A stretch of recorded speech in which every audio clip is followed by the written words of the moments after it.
देश में पिछले 7 साल में कितनी ही बार, चाहे दिल्ली का दंगा देख लीजिए, मुजफ्फरनगर का दंगा शायद आप लोग भूले नहीं होंगे, बराबर। और अभी भी बहुत सारे प्लानिंग्स चल रहे हैं। इलेक्शन आते ही हिंदू मुस्लिम हो जाता है। बंगाल में भी आप लोगों ने देख लिया था। तो अगर हम ऐसी विचारधारा का विरोध करते हैं दोस्तों, तो क्या ऐसे विचारधारा का विरोध करने का मतलब हम जैसे लोग, आप जैसे लोग राष्ट्रवादी नहीं होते, राष्ट्र के विरोधी कहलाते हैं क्या? यानी किसी पार्टी के खिलाफ अगर आप विचारधारा ना मिले तो आप देशद्रोही हो। और आपको श्योर बोलते हैं, बंगाल में 8 महीने पहले बोला था हमने, बंगाल में सत्ता परिवर्तन होगा, बहुमत की सरकार आएगी। अब षड्यंत्रकारी और अब दूसरों पे अत्याचार करने वाली सरकार नहीं आएगी। आपको बता दूं बहुत अच्छे से बात, यहां भी यही होगा।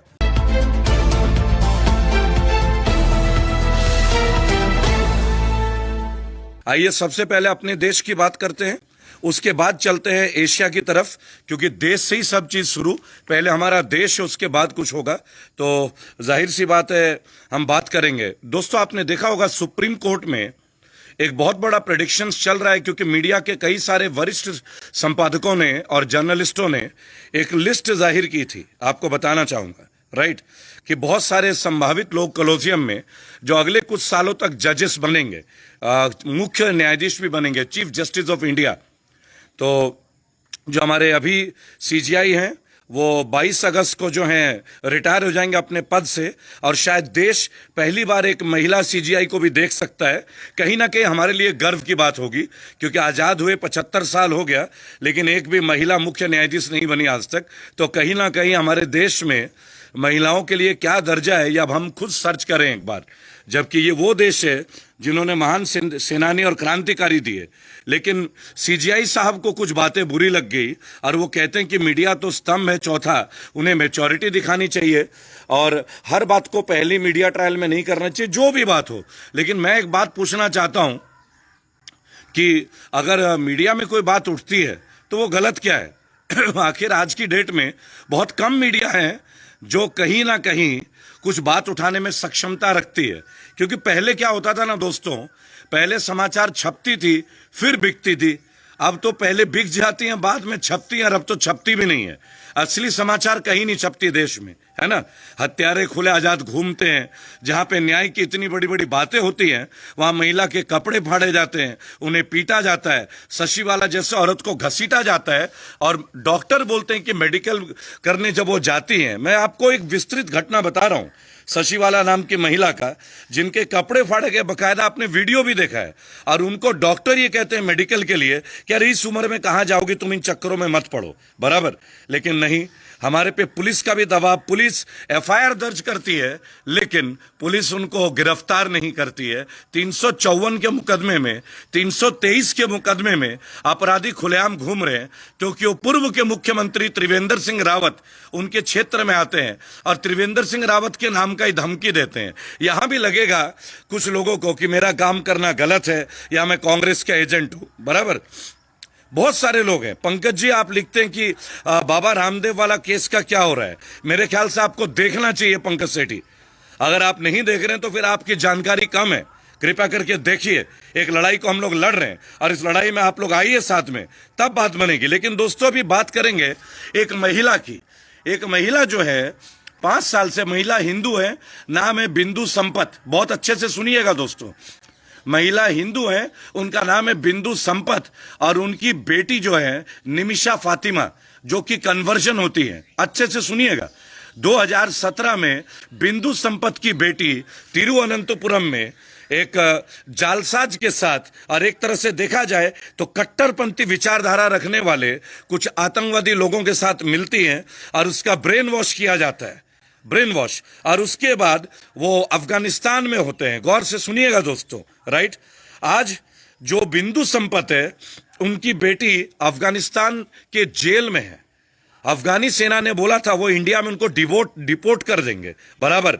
लगातार वो भारत की सरकार से संपर्क में है, और वो ये कहती हैं कि अगर मेरी बेटी ने कुछ भी गलत किया है, उसे भारत में लाके सजा दे दो, चाहे फांसी दे दो, लेकिन उसे भारत ले आओ। क्यों? क्योंकि वो एक हिंदू है, उसको कन्वर्ट किया गया, बराबर। और उसके बाद उसकी पूरी ट्रायल लगाया जाए। लेकिन 5 साल हो गए बिंदु संपत की जो बेटी है निशा फातिमा, आपको बता देना चाहूंगा, मैं नाम लेके बोल रहा हूं इस बात को, निमिषा फातिमा, उनकी एक बेटी भी होती है, अफगानिस्तान में जन्म लेती है, जेल में रहती हैं अभी, और उनके पति जो है वहां मारे जाते हैं, और इनके ये जो पति थे वो तालिबान के साथ जुड़ गए थे, ये भी मैं आपको बताऊं। तो ये वीडियो उन तमाम लोगों के लिए है कि प्लीज कन्वर्जन की तरफ ना मुड़े, अपने अपने धर्मों का सम्मान करें। हर धर्म में शांति का बहुत कुछ अच्छा मैसेज है, इसके लिए किसी धर्म को अपनाने की जरूरत नहीं है, आवश्यकता नहीं है। कोई भी मजहब नहीं सिखाता आपस में बैर रखना। लेकिन मेरी बात सुनिए बहुत अच्छे से, निमिषा फातिमा जो कि बिंदु संपत की बेटी है, उनको अफगानी फौज जो है वो सरेंडर कर देती है अफगानी फौज को 2019 से पहले, और अब वो जेल में है लगातार। लेकिन भारत के ही कुछ अधिकारी जिनका विचार मतभेद हो जाता है, ये बिंदु संपत का कहना है कि भारत के कुछ अधिकारियों का मतभेद की वजह से आज तक उनकी बेटी को डिपोर्ट नहीं किया गया अफगानिस्तान से इंडिया। एक बात बताइए, जब एक मां ये कहती है कि मेरी बेटी को फांसी दे दो क्योंकि देश से बड़ा कुछ नहीं है, बराबर दोस्तों। और ये बात आप कभी भी देख सकते हैं, इंडियन एक्सप्रेस में देख लीजिए, तमाम देश के समाचारों में देख लीजिएगा दोस्तों, बराबर। निमिषा फातिमा जेल में, उनके पति तो अब स्वर्ग सिधार गए, और बढ़िया ही स्वर्ग सिधार गए, क्योंकि जो देश के खिलाफ गद्दारी करेगा उसे जीने का कोई हक नहीं। लेकिन मैं एक बात आप लोगों से बोलना चाहूंगा कि किसी पार्टी का विरोध करना क्या देश के प्रति गद्दारी होती है क्या? या कोई पार्टी का कैरेक्टर है क्या वो देश है क्या? अगर मेरी विचारधारा या देश के करोड़ों लोगों की विचारधारा अगर केंद्र की सरकार की विचारधारा से सहमत नहीं है, तो क्या सब लोग देश के द्रोही हो जाते हैं क्या वो देशद्रोही हो जाते हैं? इस बात के लिए भी एक चर्चा की अब जरूरत है बहुत अच्छे से। अब रोहित शर्मा जी लिखते हैं, नमस्कार भाई, नारायण नायर लिखते हैं सेल्फिश, बराबर। अब एक बात बताइए, जब लोगों का ब्रेन वॉश किया जाता है, जब लोगों को अपने ही लोगों के प्रति लड़ाया जाता है, जब इस देश में पिछले 7 साल में कितनी ही बार, चाहे दिल्ली का दंगा देख लीजिए, मुजफ्फरनगर का दंगा शायद आप लोग भूले नहीं होंगे, बराबर। और अभी भी बहुत सारे प्लानिंग्स चल रहे हैं, इलेक्शन आते ही हिंदू मुस्लिम हो जाता है, बंगाल में भी आप लोगों ने देख लिया था। तो अगर हम ऐसी विचारधारा का विरोध करते हैं दोस्तों, तो क्या ऐसे विचारधारा का विरोध करने का मतलब हम जैसे लोग, आप जैसे लोग राष्ट्रवादी नहीं होते, राष्ट्र के विरोधी कहलाते हैं क्या? यानी किसी पार्टी के खिलाफ अगर आप विचारधारा ना मिले तो आप देशद्रोही हो गए। बहुत गजब की बात है। ये वो पार्टी है जो आज जुडिशरी के अंदर घुस रही है, ये वो पार्टी है जो अपने विरोधियों के घर क्राइम ब्रांच को भेज देती है, एनआईए लगा देती है, और सबसे बड़ी बात है, कोई भी इनके खिलाफ बोलता है तो मुकदमे लगाने में टाइम नहीं लगता। और मैं इसी देवभूमि उत्तराखंड में जौली ग्रांट के बिचली गांव में जब मैं गया और मैंने आप लोगों को वीडियो दिखाया कि 70 साल एक घर में रहने वाले परिवार को, जिनके पूरा खानदान वहां रहता है, और वो भी मुख्यमंत्री, पूर्व मुख्यमंत्री त्रिवेंद्र सिंह रावत, भाजपा के मुख्यमंत्री, उत्तराखंड के मुख्यमंत्री, भाजपा के पार्टी से, बराबर, उनके क्षेत्र में एक महिला के कपड़े फाड़े जाते हैं, बाल पकड़ के मारे जाते हैं दोस्तों। क्या उसके बाद भी आप लोगों को लगता है कि न्याय गलत है?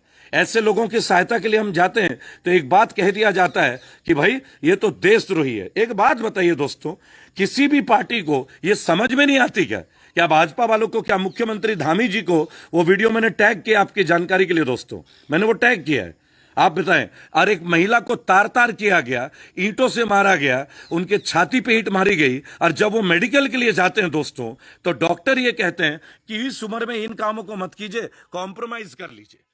अगर आप चाहते हैं गरीब और वंचित इंसान की आवाज आप तक पहुंचे तो हमारे चैनल को सब्सक्राइब करें और बेल आइकन का बटन दबाना ना भूलें। देखते रहिए बहुजन हलचल न्यूज।